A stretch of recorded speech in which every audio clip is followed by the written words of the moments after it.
Bom dia, pessoal. Eu me chamo Tamires Cardoso. A gente vai dar início ao primeiro minicurso, que tem como tema as características do ambiente aquático e sua influência no ensino da natação. O que o professor precisa saber? Ele será ministrado pelo professor Ronan Raposo, que é mestre em Educação Física pela Universidade Federal do Rio de Janeiro e também integrante do grupo de pesquisa em Ciências dos Esportes Aquáticos. Boa apresentação. Obrigado. Bom dia, pessoal, tudo bem? Prazer estar aqui no 6º Congresso Internacional de Educação Física e Desporto da UERJ. Como parte desse congresso, a gente também está realizando o nosso 6º Seminário de Ciências dos Esportes Aquáticos, lá do grupo de pesquisa da UFRJ, tá bom? Do grupo de pesquisa de Ciências dos Esportes Aquáticos, tá? No dia de hoje, então, a primeira atividade do nosso seminário vai ser esse mini curso. Depois vai ter também um mini curso com o professor Marcos Pérez sobre natação em águas abertas. E a parte da tarde vai ter 4 palestras com o professor Guilherme Tucci, a professora Francine, a professora Fernanda Alvarenga, uma outra professora que não me recordo o nome agora, mas é de nado artístico, professora Natália, né? Professora Natália. Tá aí, né, depois dessas palestras vai ter uma mesa redonda, tá bom? Nosso grupo de pesquisa recentemente lançou esse livro aqui sobre adaptação ao meio aquático. É um livro muito interessante. É o único livro lançado, publicado no Brasil, especialmente sobre esse tema, tá bom? Então, quem quiser conhecer, acho que o lançamento oficial é hoje, professor? O lançamento oficial é hoje, tá? Quem quiser dar uma olhada no livro, depois pode procurar mim, professor Guilherme Tucci, Tamires, o pessoal do grupo de pesquisa, tá? Bom, se você está aqui hoje, provavelmente você é do nosso grupo de pesquisa, ou então você gosta de natação, ou então dos esportes aquáticos, certo? Beleza, então, o tema de hoje, a gente vai discutir sobre as características do ambiente aquático e a sua influência no ensino da natação. A gente fala mais de natação porque natação acaba sendo aquele carro-chefe dentre os esportes aquáticos. Mas existe a natação, o nado artístico, existe os saltos ornamentais, natação em águas abertas, polo aquático, além daqueles esportes náuticos como remo, canoagem, vela, esporte radical, o surf, que inclusive recentemente foi incluído lá no programa olímpico. Tá? Independentemente de qual esporte o indivíduo ele queira fazer futuramente, é interessante que esses indivíduos que estejam iniciando um esporte aquático, ele passe por um processo de ensino e aprendizagem, tá? Ele passa por um processo de adaptação ao meio aquático. E essa adaptação ao meio aquático é interessante, é importante que ela seja realizada, porque o meio terrestre tem características diferentes do meio aquático, tá bom? Então, conhecer as características do ambiente aquático é melhor, ajuda o professor e o aluno, tá, a poder passar melhor por esse processo de ensino-aprendizagem dos esportes aquáticos, tá? Esse mini curso está dividido em 3 partes. Inicialmente, eu vou falar sobre as diferenças entre o meio terrestre e o meio aquático. Num segundo momento, eu vou falar sobre as características mais relacionadas a hidrostáticas que existem no ambiente aquático, que são aquelas características que não necessariamente o indivíduo precisa estar em movimento para que elas tenham uma influência sobre o corpo. E também depois eu vou falar sobre as características hidrodinâmicas, ou seja, nesse caso sim o indivíduo precisa estar em movimento. Então, quais são as influências da hidrodinâmica no nado ou então no movimento, no deslocamento de uma pessoa dentro da água? As diferenças do ambiente, do meio terrestre para o meio aquático, basicamente, ou então as principais delas são essas. O deslocamento no ambiente terrestre, o melhor posicionamento para deslocar é um posicionamento vertical. No ambiente aquático, o melhor posicionamento é um posicionamento na horizontal. Tá? Mais para frente a gente vai saber por que disso. A propulsão no ambiente terrestre, ou então a impulsão no ambiente terrestre, é realizado com contato dos pés com o solo. A gente impulsiona o solo para trás e a gente caminha para frente. No ambiente aquático, a melhor propulsão, a melhor impulsão é realizada pelos membros superiores. O equilíbrio, pessoal, no ambiente terrestre é realizado por meio das mãos. Por mais que o nosso bonequinho ali esteja com as mãos dentro do bolso, mas os braços ficam livres ao lado do corpo enquanto a gente caminha. As mãos, ou então os membros superiores, auxiliam no equilíbrio. Tá? E já, por outro lado, no ambiente aquático, quem melhor equilibra e sustenta o corpo são os membros inferiores, tá? Os pés e as ações das pernas. A respiração, pessoal, no ambiente terrestre, a gente respira, né, de forma automatizada. A gente não precisa pensar para respirar. Quem aqui está pensando? Pô, vou respirar no momento tal, vou inspirar no momento tal e expirar no momento tal. Não precisa. Já no ambiente aquático, a gente precisa coordenar a nossa respiração com um momento. Posso dar exemplo para vocês, por exemplo, nado crawl. Enquanto a gente está nadando, existe um momento certo para respirar. Eu preciso coordenar a minha respiração durante a recuperação de um dos braços. Então, ali, durante a recuperação dos braços, fechou a janela, acabou. Não pode mais. Tá bom? Espera próximo ciclo de braçada para poder respirar. Então, também é uma diferença do ambiente terrestre para o ambiente aquático. A inspiração no ambiente terrestre, a gente realiza o quê? Faz a inspiração pelo nariz e a expiração pela boca e pelo nariz. Já no ambiente aquático, é mais adequado que a gente inspire pela boca e expire pelo nariz e pela boca. Também existe um motivo para isso. Tá? E a superfície de contato no ambiente terrestre é uma superfície fixa, é o solo. A gente consegue tocar no solo, pisar no solo, então é uma superfície fixa. Já no ambiente aquático, a superfície de contato para o deslocamento é a própria água, que não é uma superfície fixa, ela é uma superfície móvel. Tá bom? E todas essas diferenças entre o ambiente terrestre e o ambiente aquático faz com que aqueles alunos que querem iniciar uma atividade aquática tenham certo medo ou receio, um certo medo ou insegurança, porque é desconhecido. Quantos aí já ouviram falar naquele termo, medo do desconhecido? Pô, tô com medo do desconhecido, caramba. Realmente, é um ambiente diferente do ambiente terrestre para o ambiente aquático, tá bom? Então, a partir do momento que a gente começa a conhecer o ambiente aquático, esse ambiente deixa de ser um ambiente que nos traga algum tipo de temor ou medo. Certas vezes até o aluno chega para iniciar, não só com medo e insegurança, mas já com algum tipo de trauma por alguma experiência que ele teve. Isso aí prejudica ainda mais, o início desse indivíduo, desse aluno em alguma atividade aquática. Então, o caminho a se trilhar, pessoal, para poder conhecer essas atividades aquáticas, está aqui relacionada a esses dois verbos. Ele precisa experimentar e ele precisa entender o que é o ambiente aquático.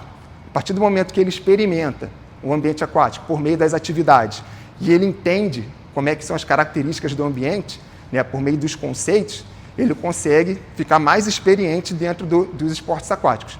Tá? E quais são esses conteúdos? O que ele precisa entender, o que ele precisa experimentar e o que ele precisa entender do ambiente aquático?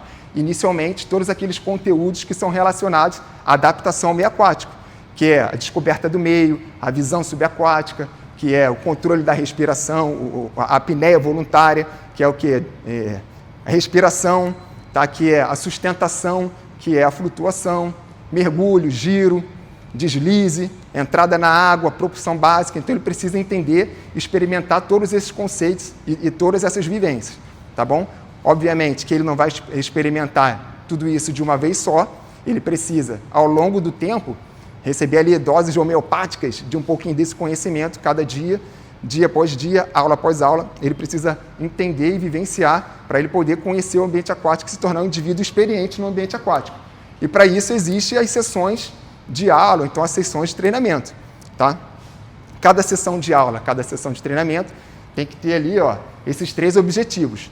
Tem que ter um objetivo procedimental, que ele é mais relacionado com o que o aluno vai realizar naquela aula.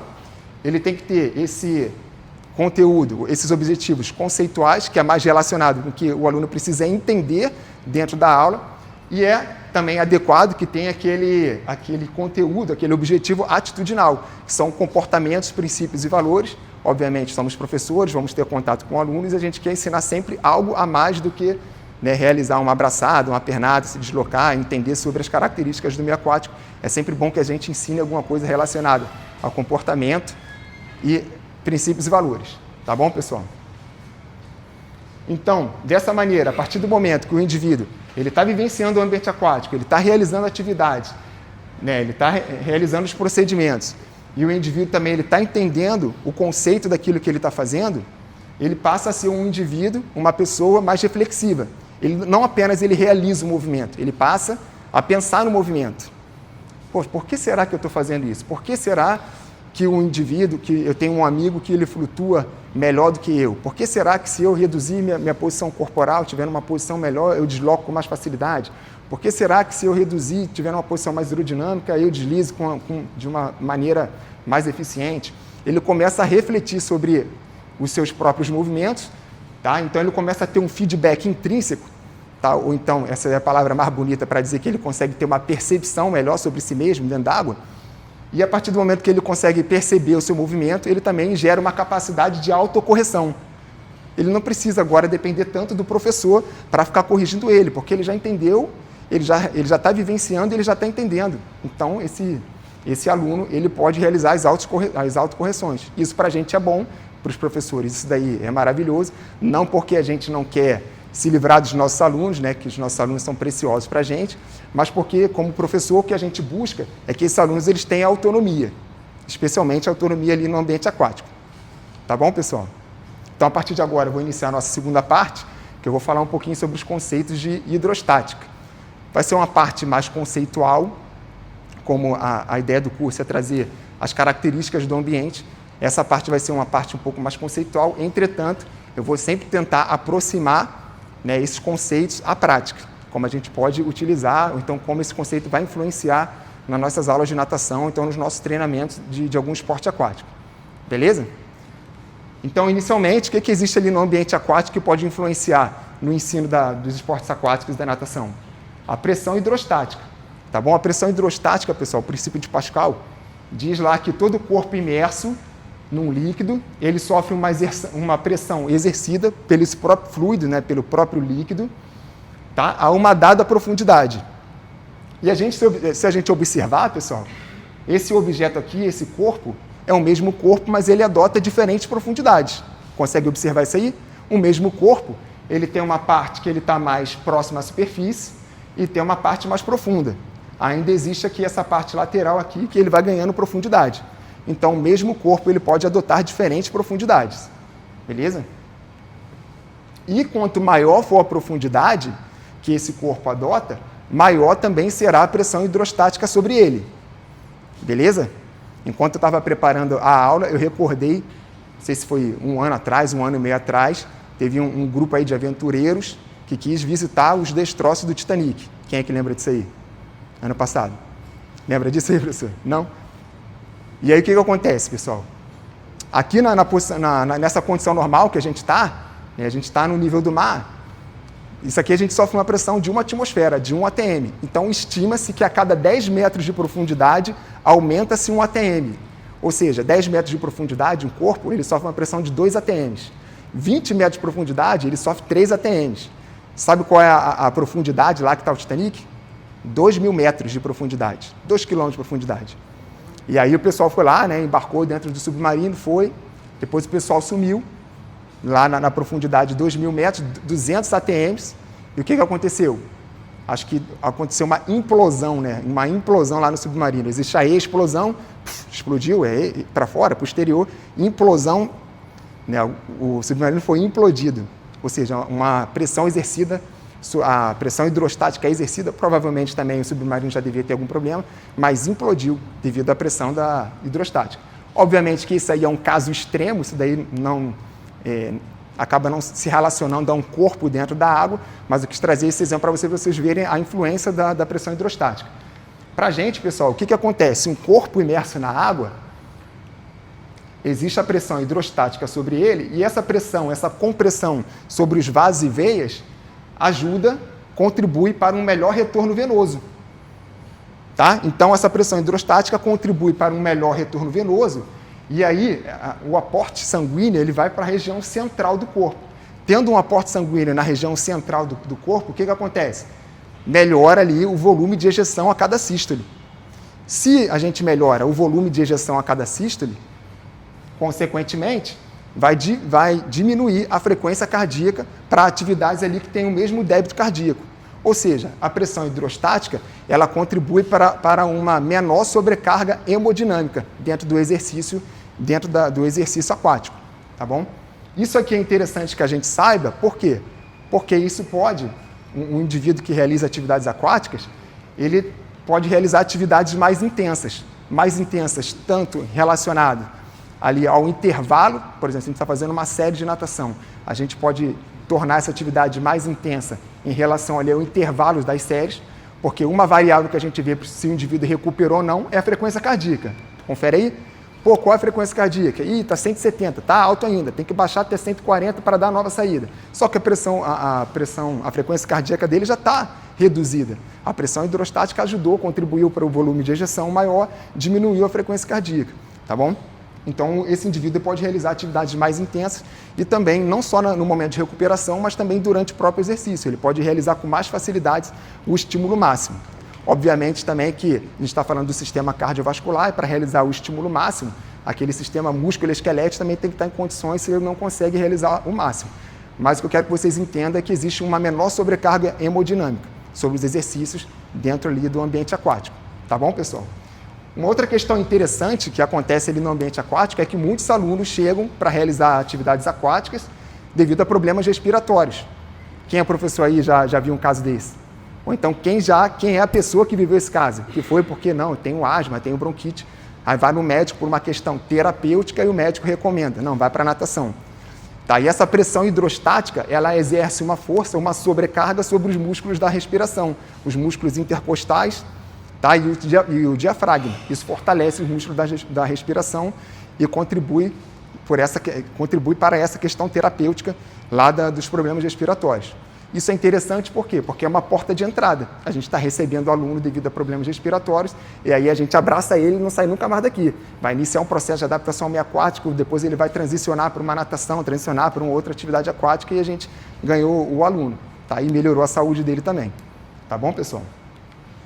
Uma outra questão que acontece, pessoal, é o empuxo. Lembra que eu falei para vocês que um corpo, quando ele está imerso na água, ele sofre uma pressão hidrostática? E que essa hidrostática ela vai aumentando com a profundidade, só que o mesmo corpo ele adota diferentes profundidades. Então, esse diferencial de pressão hidrostática no mesmo corpo, por exemplo, essas aqui, essa pressão hidrostática sobre essa superfície se anula com essa. Essa aqui se anula com essa superfície, eles estão na mesma profundidade. Agora, a pressão hidrostática exercida aqui na área mais profunda, ela não se anula com a pressão hidrostática exercida ali na parte mais superficial, tá bom? E aí, o que é um empuxo? O empuxo é uma força vertical para cima, todo o corpo mergulhado, então imerso, ele sofre uma ação vertical para cima, tá? E essa ação vertical para cima é decorrente da diferencial de pressão hidrostática, tá? Tá, e qual é o valor dessa força? Esse corpo ele tem um volume, confere? Todo o corpo tem um volume. Quando esse corpo entra na água e ele ocupa um volume, ele ocupa um espaço, o nível da água sobe. Consegue visualizar isso aí, pessoal? O nível da água subiu. Beleza. Essa diferença aqui, essa água que subiu, o nível da água que subiu, ela tem um peso. Peso do líquido deslocado. Então, o peso do líquido deslocado vai ser a força do empuxo sobre o corpo. Tá bom? É interessante que a gente conheça o empuxo, porque o empuxo também pode ser chamado de força de flutuação. E mais para frente a gente vai ver que isso daí tem relação não só com a flutuabilidade, mas também com o equilíbrio corporal dentro da água. Tá bom? Então temos empuxo. O empuxo ele tem relação com a flutuabilidade, mas não apenas o empuxo tem relação com a flutuabilidade. Porque a densidade também ela tem relação com a flutuabilidade. E não a densidade do corpo em si, mas sim a relação entre a densidade da matéria e do corpo e a densidade do fluido em que ele está inserido. Tá bom? Então, um indivíduo, um corpo, ele vai flutuar com mais facilidade a partir do momento que a densidade do material ou do corpo ele for uma densidade menor do que a densidade do fluido. Tá bom? Isso me faz recordar daquelas piadinhas de tio, né? Tu chega lá na casa do teu tio, quando tu é moleque, aí chega ele, o que pesa mais? 1 quilo de isopor ou 1 quilo de chumbo? Aí tu fica ali parado, quebrando a cabeça assim. Pô, 1 quilo de chumbo. Ele, não, os dois têm 1 quilo. Pô, errei essa. Isso daí pode ser um exemplo para a gente poder explicar sobre a densidade. A massa é a mesma, pô, os dois têm 1 quilo. A massa é a mesma. Entretanto, o que muda? A densidade. E também, não só a densidade, o volume. Porque a fórmula da densidade, a densidade é igual a massa sobre o volume. Como o volume está no denominador, quanto maior for o volume, menor a densidade. São grandezas inversamente proporcionais. Professora Francine, nem vi chegar. São, então, grandezas inversamente proporcionais. Conferem? Então, quanto maior for o volume para uma mesma massa, menor será a densidade. E aqui a gente vê nesse exemplo. Pô, aqui uma pranchinha aqui, um pedaço de isopor de 1 quilo, um chumbo de 1 quilo, tem a mesma massa, mas o volume já é diferente também, porque, né, isopor é menos denso, flutuou, o chumbo, pum, foi lá para o fundo da água. Tá? É interessante que a gente saiba disso, porque falando do corpo humano agora, falando do corpo humano, me diz uma maneira aí, pessoal, que a gente pode diminuir a densidade do nosso corpo sem necessariamente a gente mudar o nosso peso. Como é que a gente pode diminuir a densidade do nosso corpo sem mudar o nosso peso? O peso aqui é normal, mas como é que a gente aumenta a nossa densidade? A gente precisa mexer em alguma coisa. Se a gente não vai mexer na massa, porque a massa é a mesma, a gente precisa mexer no quê? No volume. Então, como é que a gente consegue aumentar o nosso volume corporal para consequentemente, diminuir a nossa densidade corporal, para facilitar a nossa flutuação? Enchendo o pulmão de ar, pô. Confere? Que nem aquele pessoal que está chegando ali na festa, né? Calma aí. Daquele respirado aqui, enche o peito de ar, aumentou o volume corporal, né, por meio da respiração, prendeu a respiração, aumentou o volume, diminuiu a densidade. E aí o pessoal, né, na natação, a gente até orienta os alunos. Olha só, pessoal, a gente tem uma boia natural, falando com os nossos alunos. Respira fundo. Aí o pessoal puxa lá, legal, olha só como é que está flutuando. Agora abraça as pernas, aquela posição mais agrupada, vai soltando o ar. Aí o cara cai. Uma forma da gente poder mostrar a percepção para eles, né, da flutuação, da densidade corporal e de que a gente tem uma boia natural, que é os nossos pulmões. Tá bom? Em relação à densidade ainda, quando a gente falar da densidade do corpo, é interessante saber que a densidade do corpo, então a composição corporal, ela tem relação direta ali com a flutuabilidade. Só que a composição corporal dos indivíduos é totalmente diferente. Tá? Por quê? Porque cada indivíduo tem a sua individualidade. Tá? Então, o que a gente precisa saber? Que o corpo humano, ele tem ali, né, dentro da sua composição corporal, tem um osso. O osso ele possui uma densidade mineral óssea. Essa densidade mineral óssea ela pode mudar de acordo com os indivíduos, né? Estudos dizem aí que o pessoal que faz aqueles exercícios mais de musculação, de compressão, aumenta a densidade mineral óssea. E a densidade do osso é uma densidade alta. Tá? O tecido adiposo, que tem a sua densidade também. Então, existem indivíduos que têm uma maior quantidade de tecido adiposo na sua composição corporal, outros menos. Massa muscular também, depende, tem a sua densidade específica. Tá? E também tem indivíduos que são mais hipertrofiados, têm uma condição maior de musculatura no corpo, outros que têm menos. Então, isso daí varia em cada indivíduo. Tá bom? Nós temos também a densidade da água. A densidade da água doce, a água de piscina, é uma densidade menor, por exemplo, do que uma densidade da água do mar. Tá? Que tem lá os seus sais minerais, sal. É uma densidade maior a densidade da água. Tá? Então, o que a gente precisa saber? Que a composição corporal ela influencia na flutuabilidade dos indivíduos, tá bom? Se o indivíduo estiver num ambiente de água doce, provavelmente ele vai flutuar ele poderá flutuar de uma maneira mais fácil. Se ele estiver num ambiente de água salgada, tá, provavelmente é o contrário. Quando ele estiver num ambiente de água salgada, provavelmente ele vai flutuar de uma maneira mais fácil. Se ele estiver num ambiente de água doce, ele vai ter uma dificuldade maior para poder flutuar. Tá bom? E tudo isso também depende da composição corporal. É interessante que a gente converse com os nossos alunos, explique a diferença da composição corporal, porque às vezes eles ficam se comparando. Eles chegam novinhos ali numa aula de natação, pô, fulaninho está flutuando é melhor do que eu, ele está melhor do que eu. Tá, mas não é isso, vocês têm a composição corporal diferente. Tá? Você não está flutuando, mas você pode sustentar o seu corpo na água, existe um movimento para você manter seu corpo na superfície, e aí você vai conversando com o seu aluno. Crianças, eles têm a tendência de flutuar melhor, porque, né, ele tem uma densidade mineral óssea um pouco menor, a musculatura também não é tão desenvolvida. E os idosos também, né, eles têm a composição ali, geralmente a densidade mineral óssea também vai reduzindo com a idade, especialmente nas mulheres, então pode ser que as mulheres também tenham uma facilidade maior para poder flutuar lá quando forem idosas, tá bom? E aqui estão alguns materiais, pessoal. Então, existe a densidade do corpo humano, a relação com a flutuabilidade e a densidade do material também, o material que é mais flutuante. A gente pode utilizar os materiais como estratégia pedagógica ali de ensino. Alguém que tenha mais dificuldade para flutuar, a gente entrega um material flutuante. Ou então, a gente está aqui pensando em uma atividade para poder realizar uma apneia voluntária, então uma visão submersa, que o indivíduo ele precisa ir no fundo da água. Então, a gente tem as pedrinhas aqui coloridas, né, que tem uma densidade alta, então ele vai afundar no ambiente aquático. Joga lá as pedrinhas, pede para o pessoal lá e buscar. Então, são materiais que podem contribuir, então, ajudar lá no processo de ensino da natação. E aqui tem a roupa de neoprene também, tá bom? A roupa de neoprene é uma roupa que ela tem uma espessura de 2 milímetros, 3 até 5 milímetros, tá? Então, quando o indivíduo ele veste essa roupa de neoprene, ele aumenta o volume corporal dele, além do próprio material do neoprene ser um material com densidade baixa. Então, ele veste essa roupa daí e ele consegue flutuar com mais facilidade. Entretanto, essa roupa de neoprene ela tem um objetivo mais específico do que a flutuabilidade. Alguém sabe o que é? Para o indivíduo não sentir frio na água.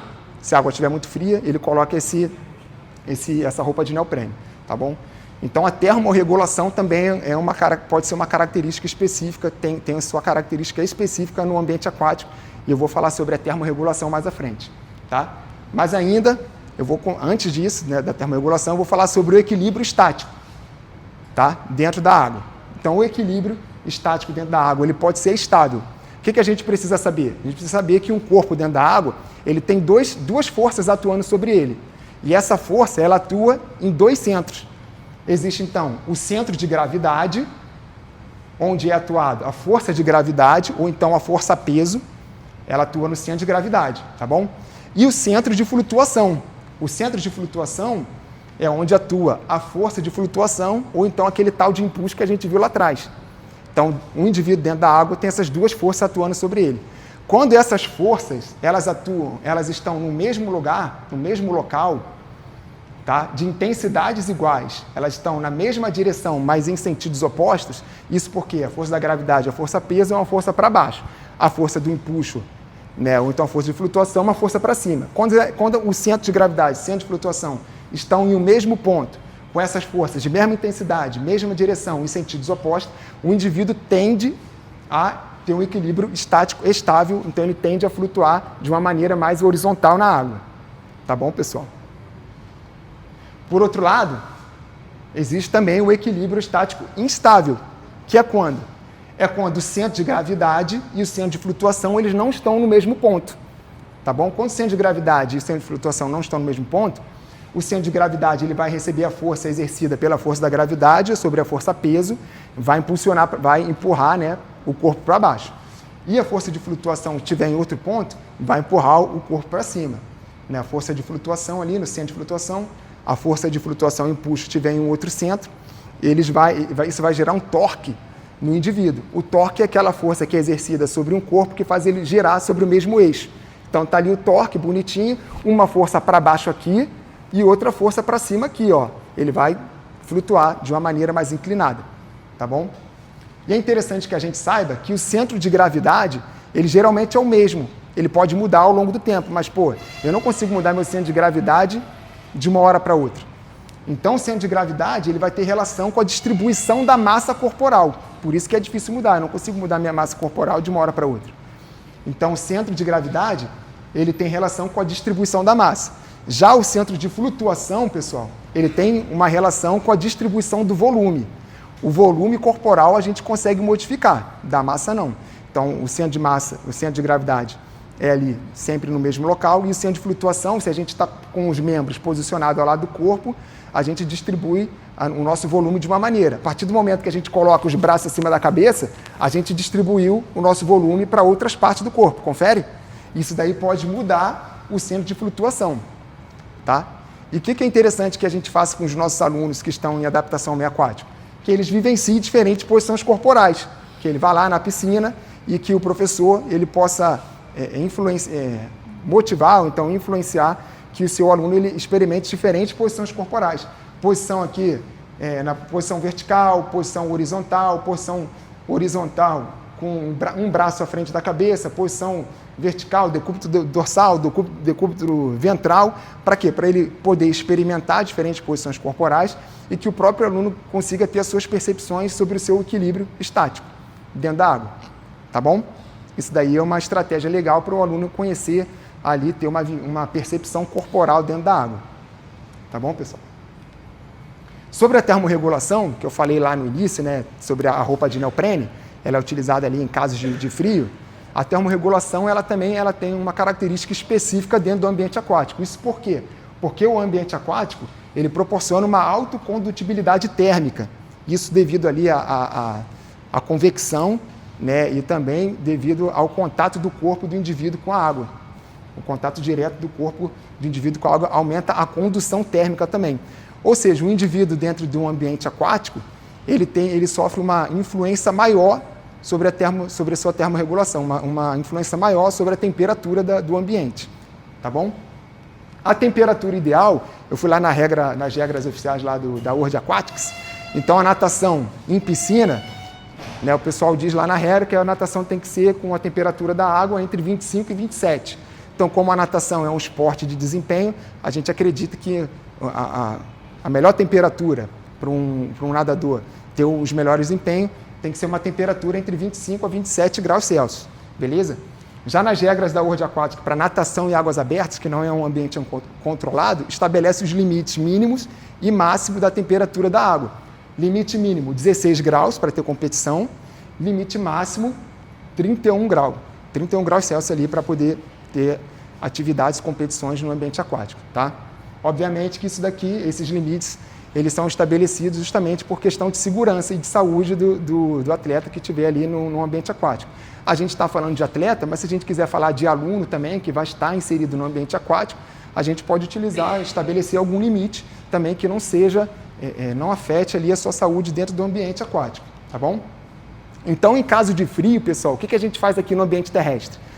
Pô, o indivíduo começou a sentir frio no ambiente terrestre, aí vai lá, chega uma mensagem no hipotálamo, aí vai ocorrer uma vasoconstrição periférica, e aí essa circulação sanguínea ela vai toda para a região central do corpo ali, onde tem aqueles órgãos que são os órgãos vitais, e começa a ter uma circulação maior na parte interna, e na parte periférica o pessoal fica com uma circulação sanguínea menor, então fica com a pele mais branca, os lábios rostos, isso que acontece no ambiente terrestre, tá bom? E o que a gente faz? Calma aí, não vou ficar sentindo frio, me dá o casaco. Veste o casaco, uma vestimenta, e aí diminui a dissipação do calor e o indivíduo para de sentir frio. E no ambiente aquático, que é um ambiente que tem uma alta condutibilidade térmica, o que faz? Por mais que você coloque um casaco dentro da água, você vai continuar tendo seu contato corporal com a água. Roupa de neoprene não é tão acessível aqui. Quem é que tem roupa de neoprene aí? São poucos que tem, então não é tão acessível. O amigo quase levantou ali atrás ali o braço. Tem a roupinha de neoprene, amigo? Tu tem a roupa de neoprene? Tem? Boa. Então, pessoal, o que acontece? No ambiente aquático, onde existe uma maior condutibilidade térmica, existe aquela vasoconstrição periférica, que somado à pressão hidrostática, lembra que a pressão hidrostática ela contribui para o retorno venoso? E aí existe um aporte de sanguíneo maior na região central do corpo, a vasoconstrição periférica já conduz a concentração sanguínea para a parte central do corpo. Aí tem a pressão hidrostática, melhora o retorno venoso, então contribui ainda mais para a pressão hidrostática, contribui ainda mais para direcionar esse fluxo sanguíneo para a parte central do corpo. Isso aí aumenta os sintomas do frio. O pessoal começa a fazer o quê? Começa a dar aquela tremedeira, bater o queixo dentro ali do ambiente aquático. E aí, permanecendo um longo tempo no ambiente aquático, o que acontece? Pode ser que o indivíduo ele tenha algum distúrbio térmico proveniente do frio, que geralmente é a hipotermia. Tá? E quais são as estratégias importantes para um professor realizar quando ele estiver numa situação dessa? Ele pode, durante a sessão da aula dele, que é de 50 minutos, ele pode realizar um aquecimento mais prolongado.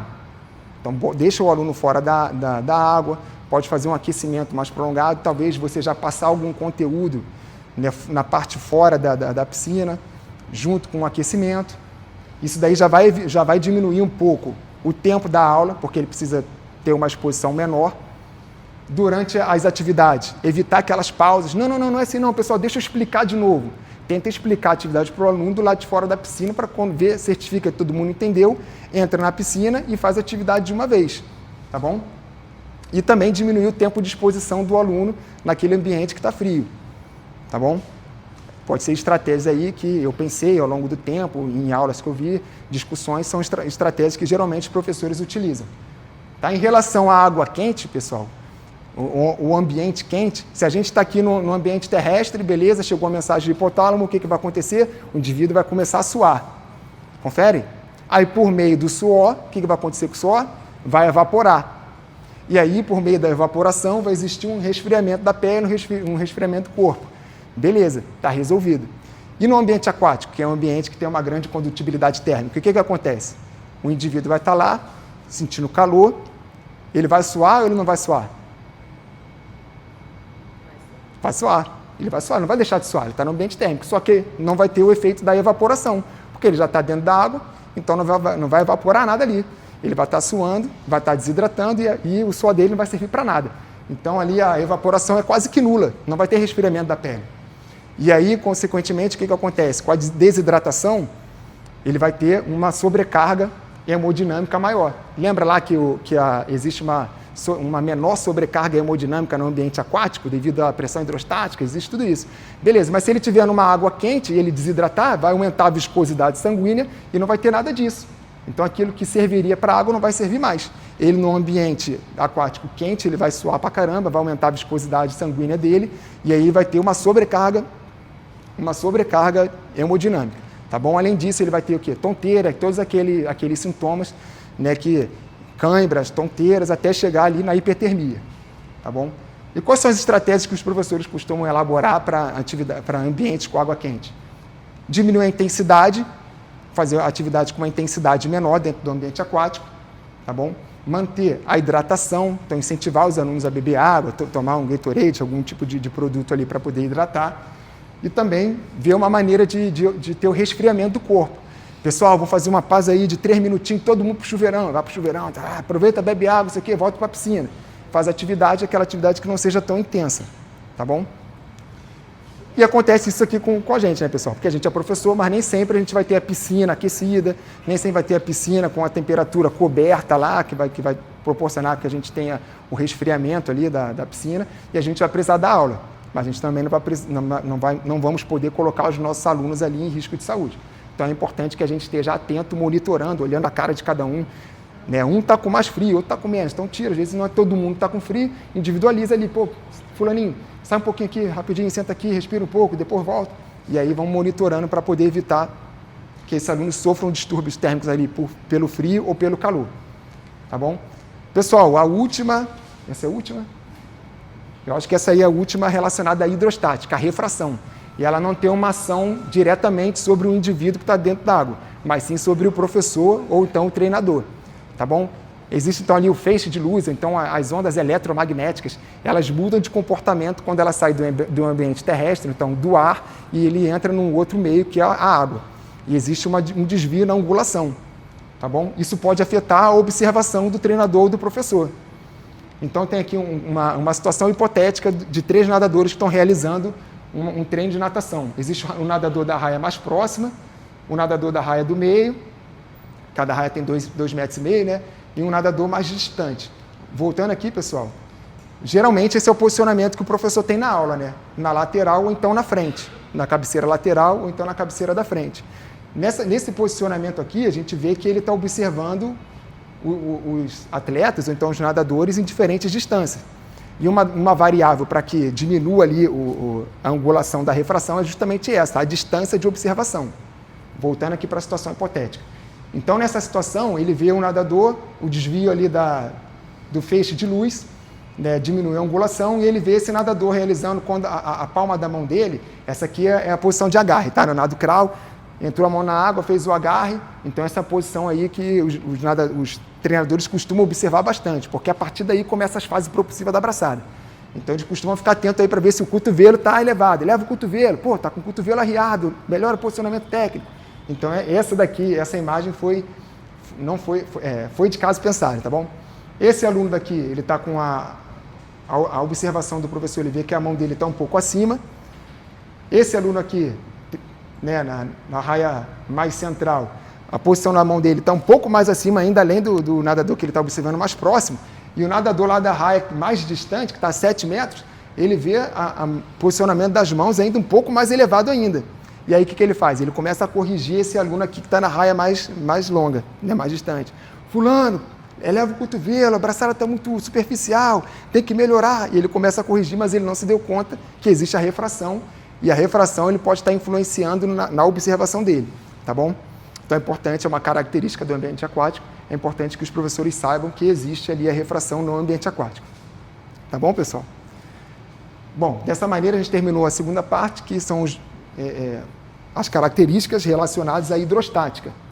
Pergunto a vocês aí se tem alguma dúvida, alguma pergunta desses conteúdos relacionados à hidrostática, ou então alguma contribuição, alguém que tenha lembrado de um caso de termorregulação, um caso de densidade, um caso de flutuação, sustentação no ambiente aquático, que queira compartilhar, contribuir, ou então fazer uma pergunta. Não? Ou não, professor? Sim, sim. Então, essa questão da flutuação na água salgada, em água salgada, em água doce, Tá aqui, né? A natação em águas abertas, né, na água salgada, a água do mar ela tem uma densidade maior do que a densidade da água, do que a da água doce, natação em piscina, tá bom? Então, geralmente aqui a densidade do mar ela é maior. E o que a gente precisa saber? A gente precisa saber que o indivíduo ele flutua com mais facilidade a partir do momento que a densidade do corpo ela é menor do que a densidade do meio que ele está inserido, meio líquido, tá bom? Então, está aqui a densidade da água normal, da água de piscina. Se a densidade da água normal for maior, a tendência é que o indivíduo consiga flutuar com uma maior facilidade, porque a água do mar ele tem a densidade maior. Beleza, professor? É isso.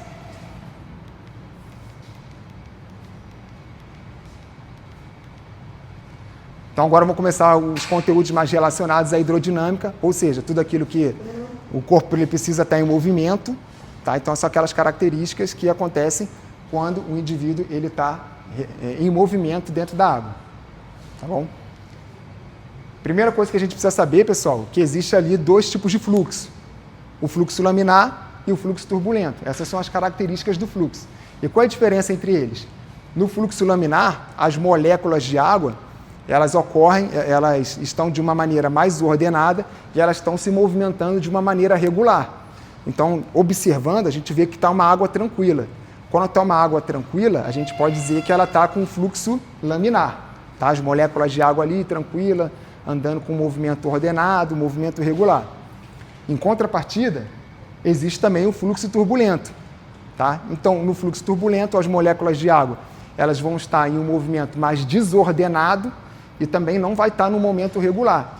Quando a gente observa o ambiente aquático e a gente vê, por exemplo, aquela parte mais espumada, confere? Geralmente ali tem um fluxo turbulento.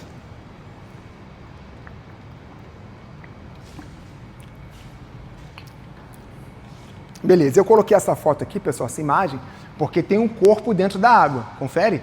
E é bom que a gente comece a raciocinar como é que é o comportamento do corpo dentro da água, tá? Então, geralmente, está ocorrendo um deslocamento aqui, o sentido do deslocamento é da esquerda para a direita. Ok, beleza, ele está se deslocando. Então, o indivíduo, quando ele estiver se deslocando, de uma maneira geral, ele está andando em direção a um fluxo laminar. Tá? A água está tranquila, ele está andando em direção ao fluxo laminar. E o que acontece quando ele está andando em direção ao fluxo laminar? Ele está comprimindo as moléculas de água. Consegue observar isso aí? Ele está nadando para lá, ele está caminhando nessa direção, então ele está comprimindo as moléculas de água. Contrapartida, as moléculas de água estão aqui, ó. Caraca, meu irmão, tem um cara vindo aí e está empurrando a gente. Então elas estão sendo comprimidas, tá bom? Já em contrapartida, lá na parte de trás do nadador, o que acontece? Já que o nadador está empurrando as moléculas para lá, as moléculas estão ficando comprimidas, está sobrando mais espaço lá na retaguarda. Então as moléculas de água estão o quê? Tranquila aqui, ó. Sobra um espaço maior ali entre elas na parte posterior da direção do nadador, então na direção do deslocamento. Isso faz com que, na parte da frente, crie-se uma área de maior pressão, porque as moléculas estão sendo comprimidas, as moléculas estão ali, caraca, meu irmão, estão se amontoando ali, e aí gera uma área de maior pressão à frente do nadador e uma área de menor pressão na retaguarda do nadador, ou então na retaguarda ali do deslocamento do nadador, tá bom? As moléculas de água, espertas do jeito que são, elas estão aqui, mas elas não querem ficar nessa situação aqui de estarem comprimidas. Elas querem ir para um lugar mais tranquilo, confere? Então elas querem ir lá para trás. E elas começam a fazer uma força contra o nadador, uma força contra a direção do nadador. Porque ela está querendo fazer o quê? Ela está querendo escoar.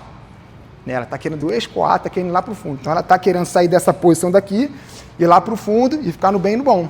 Onde está tendo o fluxo laminar, o fluxo turbulento, que elas estão podendo se movimentar até de maneira desordenada, né? Elas estão soltas, indo para um lado, para o outro. Então isso aqui é o que acontece quando tem um corpo deslocando dentro d'água. Na frente existe um fluxo laminar, o nadador ele vai indo na direção desse movimento, ele vai comprimindo as moléculas de água, essas moléculas vão criando um ambiente de uma alta pressão à frente do nadador, uma área de menor pressão na retaguarda ali do nadador, e essas moléculas espertinhas querem sair daqui, querem ir para lá, porque elas querem escoar para lá, começam a fazer uma força contra, tá bom? Beleza, então vamos continuar aqui nas características do fluxo da água.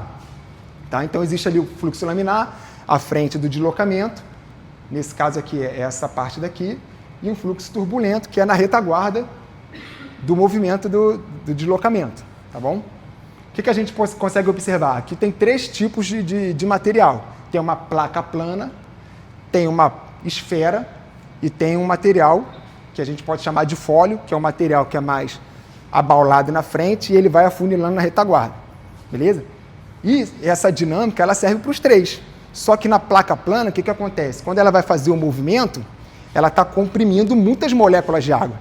Ela vai andando ali na placa plana, as moléculas de água. Que isso, irmão? Tá vindo uma placa plana isso aqui. Tenta escoar. Só que o escoamento dela para a retaguarda é mais difícil, confere? É uma placa plana.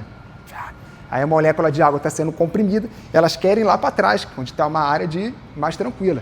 E aí elas forçam mais aqui, em contrapartida, né, aí cria-se uma área de maior pressão à frente, em contrapartida lá atrás também cria-se uma área de muito menor pressão, porque foi muita molécula comprimida para frente e atrás ficou ali aquele vácuo, aquele espaço bem espaçado ali, aquele fluxo turbulento, todo mundo dançando ali, para um lado para o outro, tranquilo, moléculas de água bem tranquila ali no fluxo turbulento, tá bom?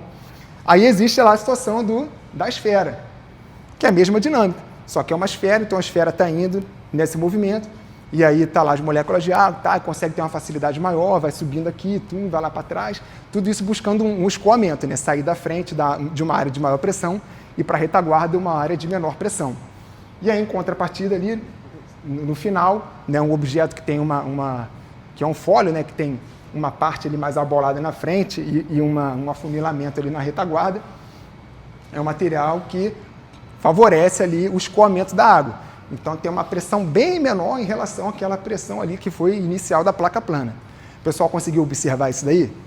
E o interessante, pessoal, aqui o quê? É que a gente começa a observar que o formato do corpo que está em movimento dentro da água, ele pode contribuir para uma área de maior pressão à frente, maior pressão de compressão da molécula de água, ou então uma área de menor pressão à retaguarda, onde geralmente tem um fluxo turbulento, tá? Conseguimos observar, então, que a forma do material ele tem uma relação ali com a pressão, né, à frente, ou então a baixa pressão à retaguarda. Tá? É interessante que a gente saiba, pessoal, então, que existem, na natação, agora falando de natação mesmo, existe a resistência hidrodinâmica, e pensando nesse conceito aí que eu falei para vocês inicialmente, existem 3 formas de resistência que o indivíduo sofre ali no ambiente aquático. Uma resistência causada pela onda, que não é o que eu vou falar muito hoje, agora. Existe uma resistência causada pelo atrito, o contato da pele com a água, que também não é o que eu vou falar agora. E existe aquela resistência causada pela forma. Tá? Uma resistência causada pela forma do objeto que está se deslocando no ambiente aquático. Tá? E essa resistência de forma, as pessoas também costumam chamar essa resistência de forma de arrasto. Tá bom, pessoal? Então, o arrasto é uma força contrária ao sentido do deslocamento. Tá? Então, se eu estou deslocando nesse sentido, o arrasto ele vai fazer uma força contra ao sentido do meu deslocamento. Tá? E aí, esse tal de arrasto aqui, ele tem uma fórmula. Esse tal de arrasto ele tem uma fórmula. Qual é a fórmula do arrasto? Tá, o arrasto é a metade da densidade do fluido, vezes a velocidade do objeto em relação ao fluido, beleza? Vezes ainda aqui o coeficiente de arrasto, vezes ainda a área de corte transversal. Beleza, essa é a fórmula do arrasto, mas o arrasto ele não existe somente ali no ambiente aquático. Tá? O arrasto existe também no ambiente, no ar, nos gases, mas no nosso caso aqui, tá? A gente está utilizando para o ambiente aquático. Então, transferindo para o ambiente aquático e pensando no nosso esporte, ou então nos esportes aquáticos, na natação, existem algumas variáveis que podem se enquadrar em alguns itens aqui dessa fórmula do arrasto. Como, por exemplo, fórmula do arrasto, a velocidade do objeto em relação ao fluido, a gente pode ser uma variável técnica ou então uma variável física do treinamento. Tá bom? Por quê? Porque existem diferentes tipos de prova na natação, por exemplo. Tá? Prova de 50 metros de nado livre, prova de 100 metros de nado livre, 200, e aqui existem aquelas provas mais longas, 1.500, natação em águas abertas, 5.000, maratona aquática, 10.000. Quem vai estar nadando, então, precisar de uma velocidade maior de deslocamento? As provas mais rápidas, de 50 metros de nado livre. Então, geralmente, esses nadadores eles vão ter uma velocidade maior no seu deslocamento e provavelmente eles vão ter um arrasto maior para enfrentar.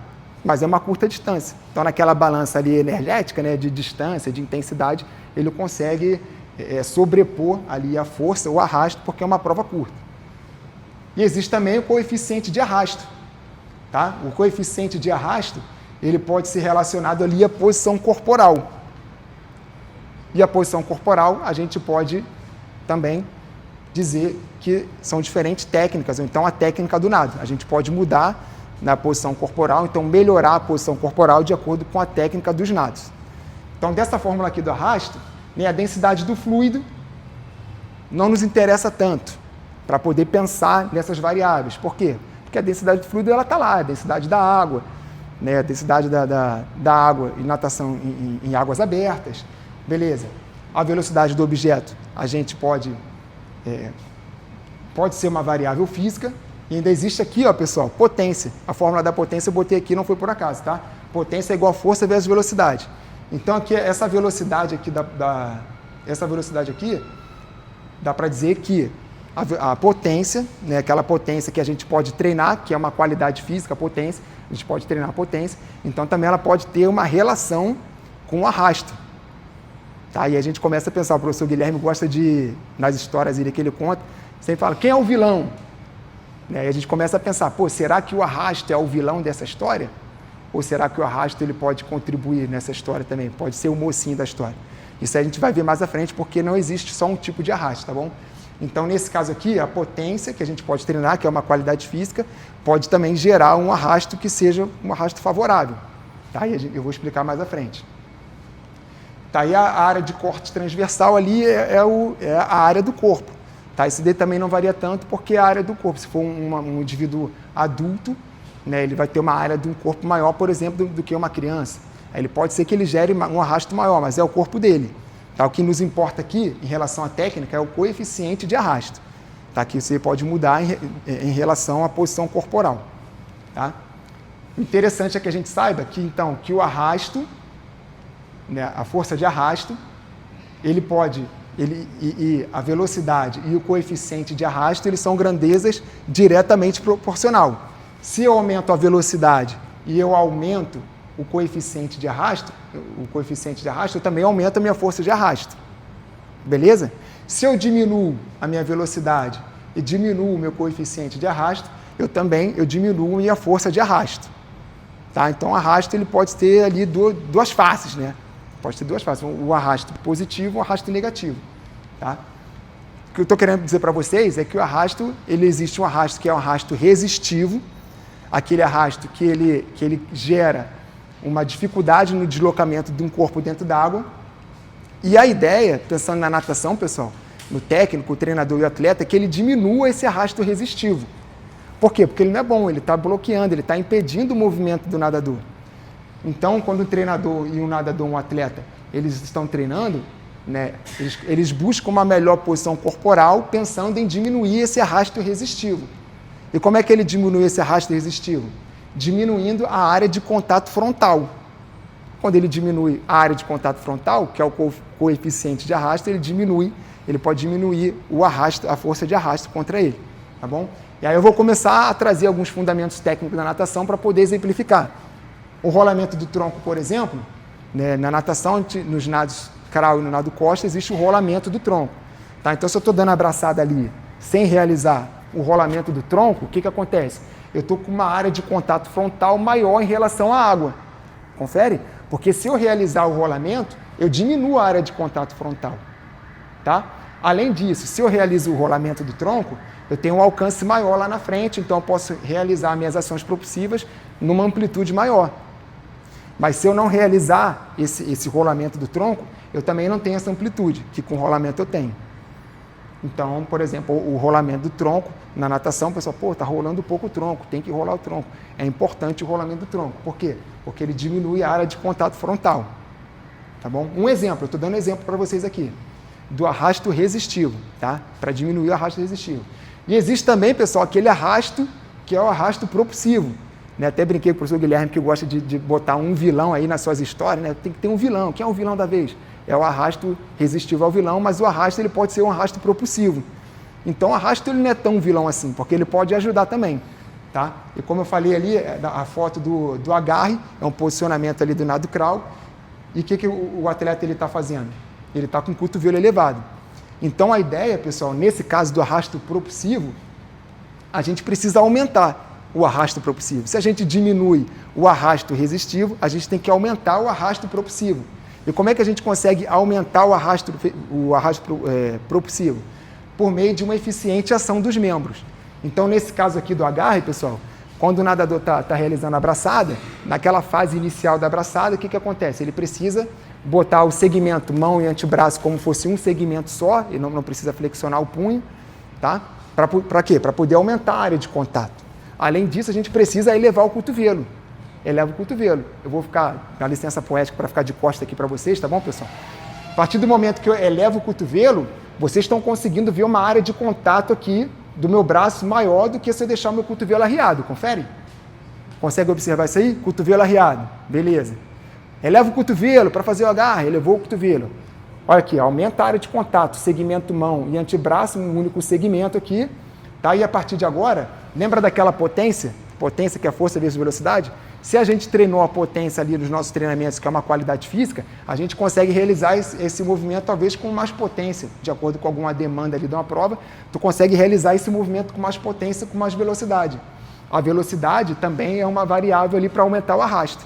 Então, nesse caso, se eu tiver a potência e utilizar a técnica aqui para uma eficiente ação dos meus membros, eu consigo gerar um arrasto propulsivo maior para o meu movimento. Eu consigo nadar de forma mais eficiente utilizando ali ações dos membros.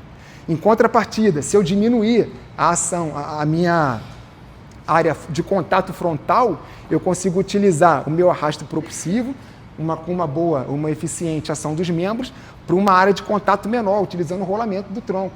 Então, a gente está utilizando a técnica na natação, tá bom? Eu vou tirar aqui rapidinho, porque o próximo slide seria um vídeo que eu não consegui colocar na apresentação, mas está no Canva aqui. Eu vou colocar para poder exemplificar.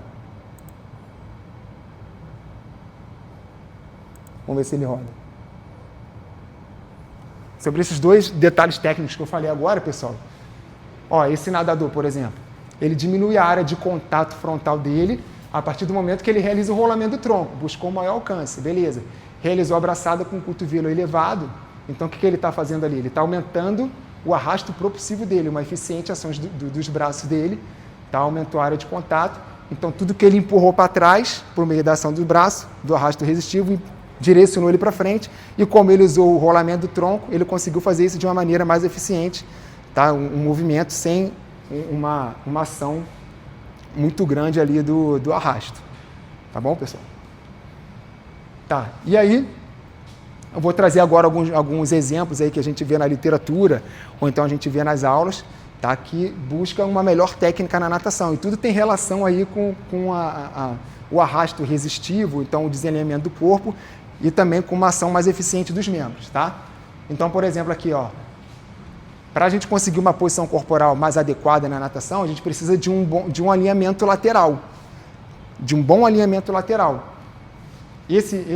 Essa foto aqui da esquerda, a gente consegue observar que essa nadadora teve um alinhamento mais adequado do que esse aqui da direita.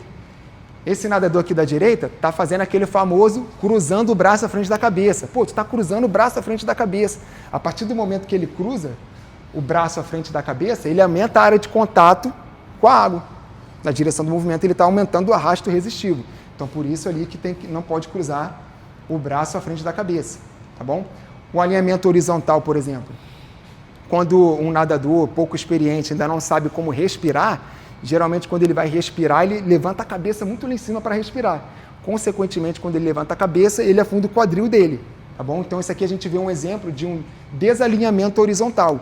Então, um alinhamento horizontal mais adequado seria aquele alinhamento no qual, né, a posição corporal, né, do nadador esteja mais alinhado com a água, porque aí ele tem um arrasto menor. Em contrapartida, esse nadador aqui, devido à respiração deficiente, levantou a cabeça, afundou o quadril, e aí ele tem um arrasto maior. E tudo isso aqui, pessoal, acaba influenciando no quê? acabam influenciando no nado dele e, consequentemente, na força que ele vai ter que utilizar para se deslocar, ele vai cansar mais rápido. Por isso que a gente vê um cara forte, às vezes, nadando, batendo braço pra caramba e se desloca pouco, porque está com uma resistência, um arrasto muito grande. Enquanto isso, tem um magrinho lá, tranquilo, utilizando bem a técnica, deslocando bastante, tá? O alinhamento, ainda sobre o alinhamento na natação. Então, o desalinhamento lateral, aqui no nado de costa, né, por mais que a nossa articulação glenomeral seja uma articulação que tenha muita mobilidade, precisa do rolamento, porque uma hora aqui, ó, já está começando a dar de lado aqui meu braço. E ele precisa entrar, ele não pode entrar ali lateralmente, não pode ter uma abraçada muito aberta, nem uma abraçada muito fechada. Então, tem que ter o rolamento do tronco também no nado costas, tá? O alinhamento também, o desalinhamento horizontal no nado costas, né, o pessoal que fica curioso, né, levanta a cabeça no nado costas e gera um desalinhamento lateral. Então a ideia é que ele tenha um alinhamento mais também na superfície ali da água, para diminuir o arrasto dele, o arrasto resistivo. Então um correto alinhamento horizontal no nado costa, um alinhamento mais deficiente, isso porque o nadador ele levantou a cabeça. Tá? Ação dos membros, pessoal. Ação dos membros no nado costa, né? Geralmente ali no nado costa o pessoal faz a abraçada e ao invés dele realizar o rolamento, flexionar aqui o braço com o antebraço, ele tenta fazer a abraçada ali com o braço todo estendido. E a partir desse momento que ele vai realizar essa abraçada, ele joga a força do braço toda para a lateral. E aí, em vez dele ir para trás, ir para frente, ele vai deslocar para o lado. Então aqui uma ação correta dos membros, né, superiores para o nado costa, uma ação deficiente que pode gerar algum tipo de arrasto propulsivo e pode prejudicar o deslocamento. Tá? A ação dos membros inferiores. Por mais que os membros inferiores ele tenha ele seja mais relacionado ali com a sustentação e com o equilíbrio corporal, ele também pode gerar propulsão. E como é que a gente costuma ver ali o movimento do pé? Na natação o movimento do pé ele tem uma rotação medial na flexão plantar. E aí a gente consegue ver que essa área de contato aqui dos pés aumenta também para realizar a pernada ali, para facilitar um pouco o deslocamento. Beleza? Isso daqui tanto no nado crawl quanto no nado costa, que é um movimento mais ascendente e descendente da pernada. Tá? Então, um desalinhamento aqui horizontal no nado borboleta, né, por exemplo, quando o nadador ele busca fazer uma ondulação muito amplificada. E aí ele está fazendo o quê? Ele está gerando ali um arrasto resistivo maior. Por quê? Porque ele está com a frente muito ampla em relação à água. Ele está tendo um arrasto resistivo maior. Em relação ao nado peito, né, existe o peito ondulante e o peito plano. Né, o peito plano é mais das antigas ali, hoje em dia com refinamento da técnica, os atletas costumam realizar mais o peito ondulante, mas durante o peito plano, o que acontecia? Uma flexão do quadril. A partir do momento que ele está na posição horizontal e ele flexiona o quadril, ele joga toda essa água para frente, também cria um arrasto durante o movimento dele, tá bom? Bom dia, bom dia. Então, exemplos aí, pessoal, de como o alinhamento corporal ele pode influenciar no arrasto resistivo e como a boa ação dos membros pode influenciar no arrasto propulsivo, e tudo isso aí tem a ver com a técnica na natação, tá bom? Então, um treinador, um atleta, o que ele precisa fazer? Ele precisa diminuir o arrasto resistivo dele, diminuir aquela área de contato frontal do corpo dele, e ele precisa aumentar todo aquele arrasto que é o arrasto propulsivo, tudo aquilo que ele for fazer com o braço de pernada, abraçada, que aumente, né, o arrasto propulsivo e aumente e melhore o deslocamento dele na água, tá bom? Então é importante que vocês saibam aí essa relação entre os tipos de arrasto, o arrasto resistivo e o arrasto propulsivo. Tá? Por fim, aqui no nado do peito, que não é uma pernada que ela não é ascendente e descendente, né, diferente das outras, que é uma pernada ascendente e descendente, o peito ele precisa fazer um movimento mais circular. Tá? E o posicionamento dos pés ele muda bastante em relação aos outros nados. Ele não é uma flexão plantar, o pé ele tem que estar em dorsiflexão, tá? E uma rotação lateral. Por quê? Porque ele aumenta a área de contato dele. Tá vendo que a gente consegue ver o pé dele aqui quase que por inteiro lateralmente? Ele aumenta a área de contato dele, ou seja, uma ação dos membros mais eficiente para ele realizar uma pernada. Em contrapartida, a gente consegue observar que os membros superiores, os braços, estão lá na frente numa posição mais hidrodinâmica. Então, quando ele realizar a pernada do nado peito, ela vai ser mais propulsiva, porque ele está tendo uma área de contato maior com os pés na água para realizar essa pernada mais eficiente, e ao mesmo tempo ele está com uma posição hidrodinâmica lá na frente, então ele vai aproveitar ali o deslize da perna. Tá?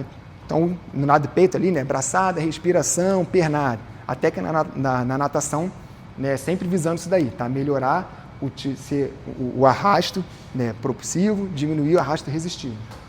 Tá? E aqui também a posição aqui desse nadador, acredito que seja o Michael Phelps, realizando ali o nado borboleta, também com o cotovelo elevado em relação aqui às mãos, a mão e o antebraço com um único segmento, é porque a gente está vendo de frente, mas se a gente estivesse vendo de costas, a gente ia ver ali o braço dele todo com uma ação mais propulsiva.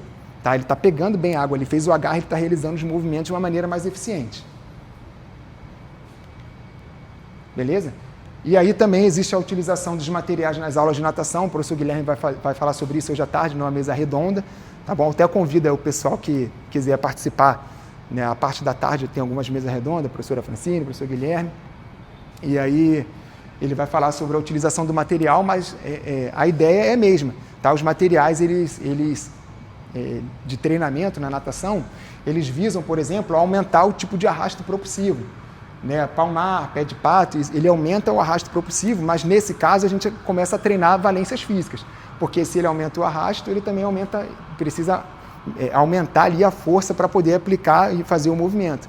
Então existe ali diferenças de tamanho, diferenças de forma. O professor Guilherme vai falar à tarde um pouco mais sobre isso, tá? Deixa eu ver que horas são. Beleza. E ainda tem a sustentação também, pessoal, em relação à hidrodinâmica, ainda tem também a sustentação, né? Falei sobre a parte do arrasto e tem a sustentação aerodinâmica. Por que aerodinâmica? Porque o teorema o teorema de Bernoulli, ele foi criado ali para aerodinâmica. Mas como o ar e a água são meios fluidos, esse teorema acabou servindo também para os movimentos na natação. E ele tem mais a ver com a sustentação do corpo, não tem tanto a ver com o deslocamento, tá bom? O pessoal do nado artístico que tem uma relação maior com essa parte de sustentação. Precisa sustentar em diferente decúbito, de cabeça para baixo. A amiga ali é do nado artístico, então está concordando, tá? Então a sustentação ela tem um pouco mais a ver aí dentro dos esportes aquáticos, talvez com o nado artístico, tá?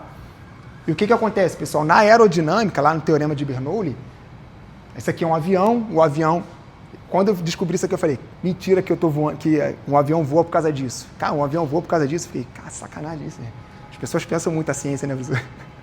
Mas olha só por que um avião voa. Então tá o avião lá na direção, fazendo o seu deslocamento. Obviamente, no sentido contrário ao deslocamento, o que vai existir? Vai existir um arrasto. Por mais que seja no ar, beleza, mas é um meio fluido, então vai existir o arrasto ali contra a direção do avião. Beleza?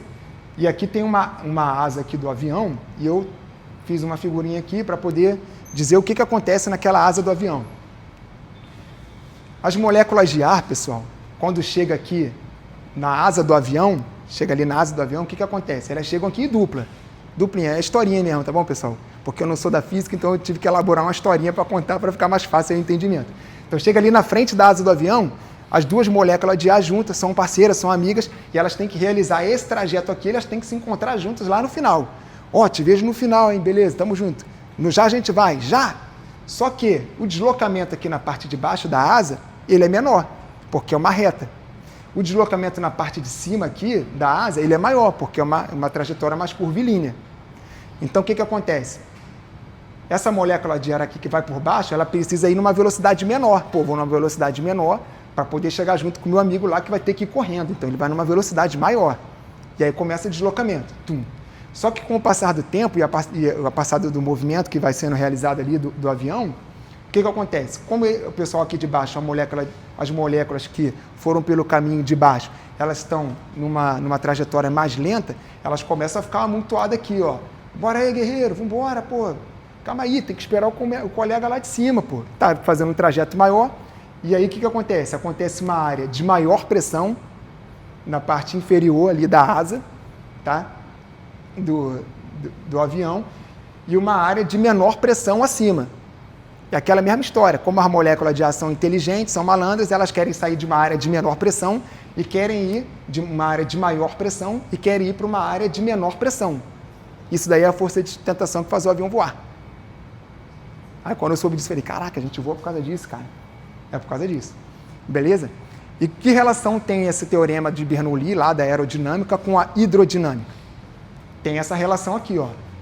Tá? Porque a nossa mão, ela tem um formato ali, um formato de fólio, pode ser um formato de asa, tá? Uma trajetória menor aqui na parte inferior e uma trajetória maior na parte de cima, tá bom? E aí quando a gente faz o movimento de sustentação hidrodinâmica na água, esse movimento, as moléculas de água que passam por debaixo, ela passa por com uma velocidade menor, as moléculas de água que passam aqui pela parte de cima, passa com uma velocidade maior. Isso ali causa uma pressão normal embaixo, mas em cima existe uma redução da pressão, o que também faz com que tenha uma ação da sustentação de baixo para cima, tá?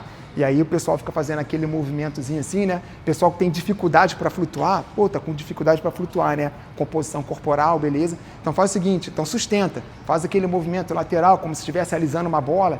E aí o pessoal da natação, o professor costuma criar, cada um, tô alisando uma bola, tô fazendo alguma coisa. Estou lavando um carro, cada um usa um termo diferente para o aluno conseguir visualizar. Mas geralmente é isso aí que ele faz, tá? Esse movimento lateral de um lado para o outro para poder sustentar o corpo na água, né? E dessa maneira o corpo ele vai elevar e vai ficar mais ali na superfície. Beleza? Então essa é a teoria da sustentação hidrodinâmica, tá? Pessoal, dessa maneira, sustentação foi o último? Foi o último. Pergunto se alguém tem alguma pergunta, alguma consideração em relação à parte da hidrodinâmica.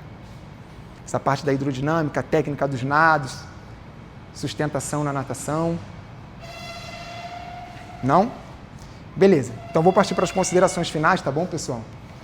O que eu quero que vocês agora pensem, né, depois desse mini curso, se já não pensassem antes, é quando vocês se verem nessa situação aqui novamente, como professor e tiver uma turminha lá dentro do ambiente aquático, que vocês pensem em tudo isso, tá? Vocês pensem que o ambiente aquático pode ser que não seja um ambiente tão confortável para o iniciante, porque as características do ambiente terrestre é diferente do ambiente aquático. Então pode ser que ele esteja chegando ali para você para começar uma atividade aquática com algum tipo de medo, algum tipo de receio, tá bom, pessoal? Também o que é interessante que vocês pensem que sempre vai ter uma força de uma ação vertical para cima, que é uma força de flutuação, que pode favorecer esse atleta, esse aluno a flutuar, tá bom? Mas que esse aluno ele também pode ter, os alunos eles podem ter diferente composição corporal, que um aluno ele pode ter uma facilidade melhor para flutuar, que outros alunos podem ter uma dificuldade em flutuar, tá bom? E o que vocês precisam fazer? Não precisa comparar um com o outro, a gente pode tentar orientá-lo,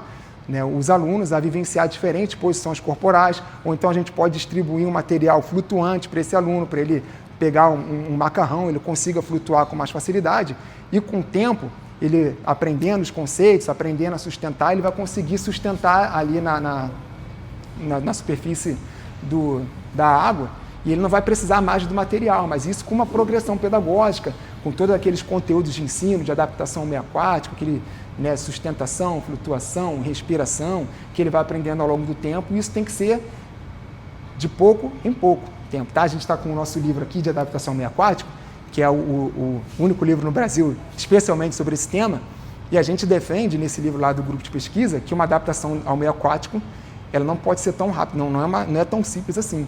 Ela tem no mínimo aí de 9 a 10 anos. 9 a 10 anos de conteúdo de ensino para ser ministrado em adaptação ao meio aquático. Tem muito conteúdo. Pessoal, quem quiser depois conhecer o livro, conversa ali com a gente, tá? Poder dar uma olhada. Tá? Se quiser adquirir o livro também, é interessante, tem todos esses temas aqui que a gente conversou. Mas quando a gente se vê nessa situação, pessoal, que a gente entenda que é um ambiente que o aluno ele está ali e que ele vai precisar vivenciar para ele poder, com o tempo, né, um longo tempo, ele poder dominar todos esses conteúdos sim, ele fique de forma confiante ali no ambiente aquático, que ele tenha autonomia, né, ele consiga se desenvolver no ambiente aquático. Tá? Que as diferentes posições corporais que ele adota pode influenciar num bom ou no mau deslocamento dele. Se ele tiver uma posição corporal melhor, melhor, ele vai conseguir deslocar com mais facilidade. Que a ação dos membros dele também pode influenciar num arrasto propulsivo, ele pode se deslocar com mais facilidade, utilizando os seus membros, braço, perna. Tá? E que no final de todo esse tempo, com muita paciência, carinho, né, explicando, né, o nosso aluno, desenvolvendo o nosso aluno, que ele possa ter autonomia de poder sair para qualquer lugar, não só competitivamente, poder ir num ambiente aquático, numa praia, com segurança, transmitir o conhecimento da natação e dos esportes aquáticos para outras pessoas com segurança. Beleza? Pessoal, alguma pergunta, alguma dúvida? Professor Guilherme, por favor.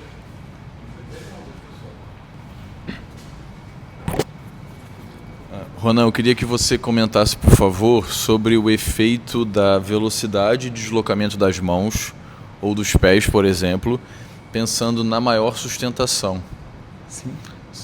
Beleza. Então, como eu falei, a velocidade, ele pode ser, né, a velocidade, ele dentro ali daquela fórmula do arrasto, a velocidade, ele pode ser uma variável para gerar um maior arrasto ou um menor arrasto. Então, a partir do momento que a gente realiza um movimento com uma velocidade maior, isso está contribuindo para um maior arrasto propulsivo.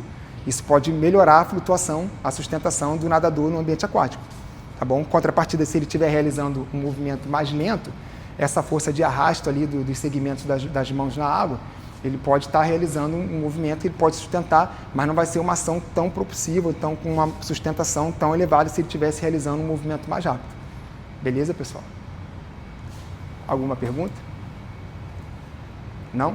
Então, pessoal, agradeço aí a todos vocês pela presença, tá? Eu vou deixar uma frase aqui para vocês. Ensinar não é transmitir conhecimento, mas criar as possibilidades para a sua própria produção ou a sua construção. Uma frase aí de Paulo Freire, como estamos numa universidade, acho que cabe aí uma frase dele.